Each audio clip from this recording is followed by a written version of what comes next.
the basic information about these, but we looked at the entries and all on, which are not, those aren't that difficult, are they? Just to make your entries for purchasing your stock and all. So you can maybe view the. Why is it doing that to me? Okay, let's look at some more then. We'll just go ahead and try to get through some of this. Okay, estimating your corporate income tax and preparing your journal entries, and then the worksheet. Maybe we can get through this part. And then your adjusting and closing entries and your income statement, which is just the same procedure as we've been doing on worksheets. Difference is it's just figured a little differently. We're going to have to figure or make an estimate of our corporate income tax before we know what our income is, basically at the end. Okay. Disadvantage of the corporation, which you'll learn when you read those first part of your chapters in Chapter 20, is that corporations have to pay income on their profits. And then, so it ends up sort of being double taxation in a way, unless you're an S corporation, which is something different. But because the corporation has to pay the income tax first, but then when the person gets the distribution of dividends, they have to also pay taxes. So, in other words, that profit that the corporation's already paid the tax on goes to the stockholders, and they have to pay tax on it. What is that? Taxed here, taxed here. So that's one of the disadvantages. Remember, in your partnership, it only goes straight to the person, and they are only taxed on it. So, difference being, of course, the corporate rates can be lower, and there are other advantages that offset that. But the rates are, and as of the printing of this book, the first $50,000 that a corporation makes in profit, not net income, not sales or not total revenue, but profit. They pay 15%. The next 25%. So it's sort of like you learned how to, figure the first 50, and you go to the next 25%, and the next 25 is 34%. So the more money they make, more taxes they have to pay. And if it makes over the $335,000 as of the printing of this book, they've got to go to the IRS and get publications for the rates. Sort of like your individual, right? When you get to a certain level, you got to go figure it on somewhere else, and not covered in the charts, right? Okay. Beginning of the year, we estimate our income tax expense for the coming year. It's kind of hard to do, right? We're going to have to estimate about what we think we're going to make. But we can base that on last year's income. You're going to have, because remember, we have to make those quarterly deposits. So we've got to make an estimate. We've got to make our quarterly deposits as we're estimating this tax. They're not going to let us go all year and wait till the end to pay the income tax, and then we say, well, we don't have any money, right? So we're going to have to send it in quarterly. So April 15th, June 15th, every quarter, September and December 15th, we have to make our estimated deposits of what we think our income tax is going to be. Then at the end of the year, we recompute it all and come up with an accurate figure. If it's more, we have to pay more, because it's sort of like what? Sort of like we do on income taxes, right? Same thing. If we've overestimated, they got to give it back, right? So, same thing. If you hadn't claimed enough deductions, what do you have to do at the end? You have to pay. Same thing. So that's all that is. Okay. At the beginning of the year, and here's your and what you would do is go ahead and claim it as income tax expense for your quarterly. So we've estimated it and come to that first quarter. We're saying, okay, we're thinking we're going to make $20,000 this year. I mean, our estimated tax liability at the end of the year is going to be 20. So first deposit we'd make, just divide by 4, make our first deposit, $5,000. Then on June 15th we'd make the next deposit. So this is just showing you're making your deposit. Okay. the end of the year, what happened? Well, we paid more than we had to. Right? We overpaid tax, $400. So we make a adjustment. We go ahead and make it to our, we debit the income tax expense and credit income tax. If the quarterly deposits were less than what we should have paid, we'd have to add more to our expense account and credit income tax payable in that last, the end of the year. But if it was more, if we paid more in, then we're going to get a refund, right? Income tax refund. But they're technically not going to get a refund. What they do is just tie it over. They would pay less, right. At the end, they would make that adjustment. Well, actually, no, they would get a refund. If they had already paid it all in, yeah, they would get that back. Or at least get the credit for it, but we're going to show, they would show it as, it's going to come out of that expense account and show that we're going to get money back. Or, like you said, yeah, kind of credit on our next tax when we fit in the next one. Okay, let's see. 2 ways to show the expense on the income statement: as a deduction at the bottom, or as an operating expense that's included in our operating expenses.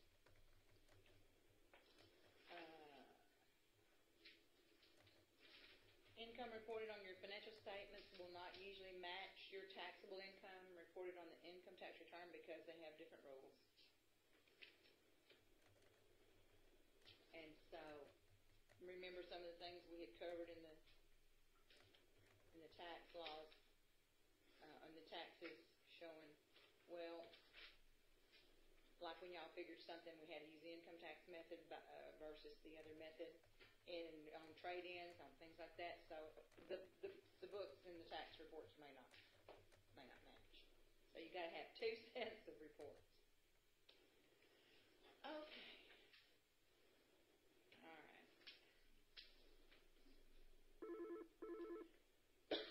Because in tax work, sometimes since it's not collected or whatever, can be put in different years. Anyway, I'm going to let y'all read all this kind of stuff. Okay.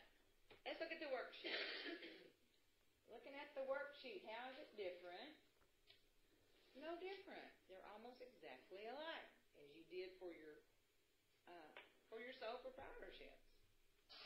Same columns, generally the same type entries. Except you got to show that income tax adjustment first, and you may not.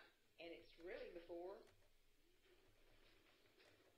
you're going to have to adjust it, because you're going to have to adjust it to show, because right now at the end of the year you're doing your worksheet, you're finding out how much you made actually. So that's where you're going to have to go in there and adjust that income, whether you had put in too much or not enough. That's where the adjustments are made.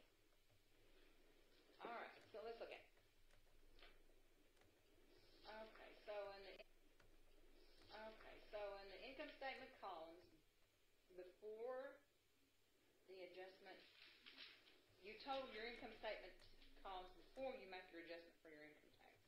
So you're going to figure up your income statement columns, debit column and credit column, and you're going to label, it's going to be the income tax expense is going to be left blank. We're going to go ahead and figure out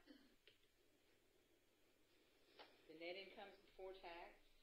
Okay, so we'll come up with a net income before the tax is taken out. This is the tricky part of it. This is the one thing that will be tricky. This is the one thing that can be tricky. Okay. Because you have to figure it without knowing what your net income is. And then actually, when you figure it, net income before the tax expense is taken out is not really your net income, because your net income is after your tax expense is taken out. Okay. So, kind of only halfway done at that point. Well, you're sitting here wondering, well, what in the world? Okay, so now I've got to figure it. So let's see what we do. And I've done this. You go ahead and compute your income tax expense based on. Okay. What we decided was we had $110,000 net income before tax. So, what do we have to pay on that $110,000?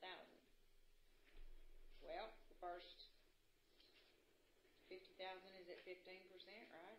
So here's part of our tax expense.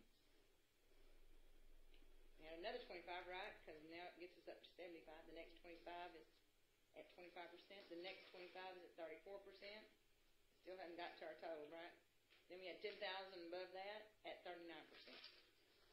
There's your tax on $110,000, $26,150. When we're doing this, will we know the percentages? Yeah, they just gave them to you. Okay, I didn't know if those were set. Yeah, this will be standard. Yeah, it'll be standard on all corporations. Yeah. It's probably different now, but as of the printing of the book, that was what they were using. I think they might have gone. I don't know. It seems like they've gone down a little bit. Seems like this figure's now 30%, but I'd have to look it up. Okay, so our total.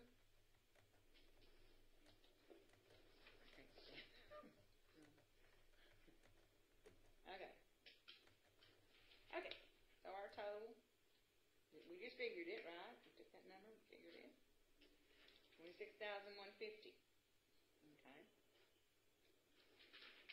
Then we're going to go back and look and see, okay.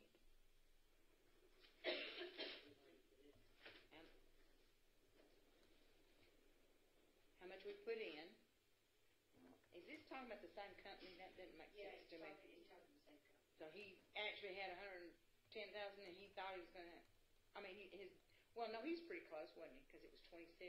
Yeah, it was 20. And when they ended up with 20,000. Okay, they had deposited 20, but we were due 26, whatever. Okay. Oh, there it is. Just wait. Wait on it. Okay. So we got to pay an extra $6,150. So that's ours. We've got to send that in to them, right, on our income tax return.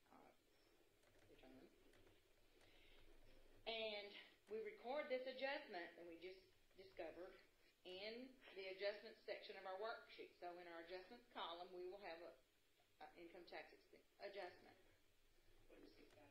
for that $6,100. So we would debit the income tax expense and credit the income tax payable for $6,150, showing that we got to pay this much more and it's due. And then that's going to be filled in after you've done these calculations. Go back to your worksheet and fill in those two places. That's one of your adjustments. But notice you have to do that adjustment after you've completed all your other columns and carried them across and figured your net income, right? Okay. So you see what I'm talking about? It's kind of a backwards situation. Okay. You have to move ahead and then move back. Move back. You got to go ahead and do it, but just don't complete everything yet. Just leave it and then go back to your adjustments column and make that adjustment. So that's the trick. Okay. Whoa. And what do? We always make our adjustments, You're going to have adjustments to make on different things, just like you did for the partnerships and for the sole proprietorship, supplies and insurance and all that. Your same kind of adjustment, only this one would be included in it, your income tax adjustment. Then closing, we close the revenue again. Still using that handy-dandy income summary, right? Close it to the income summary. What's next? Expenses, same procedure. Look and see if we have a net income or loss in our income summary. Close it to, instead of capital though, it gets closed strictly to retained earnings. So you don't have to worry about separating it up for partners, or it just goes straight into retained earnings. So it's not that bad, right? And we close it out to retained earnings. Any other kind of items that we have to deal with, highly unusual, and those are things like we talked about a little bit in the partnership one. If you have a loss on the sale of an item or anything extraordinary loss, you had a tornado and it tore up everything that would go under your extraordinary losses at the bottom after you've done your corporate income statement, after you've shown regular operations, right? Then if you have extraordinary, anything extraordinary,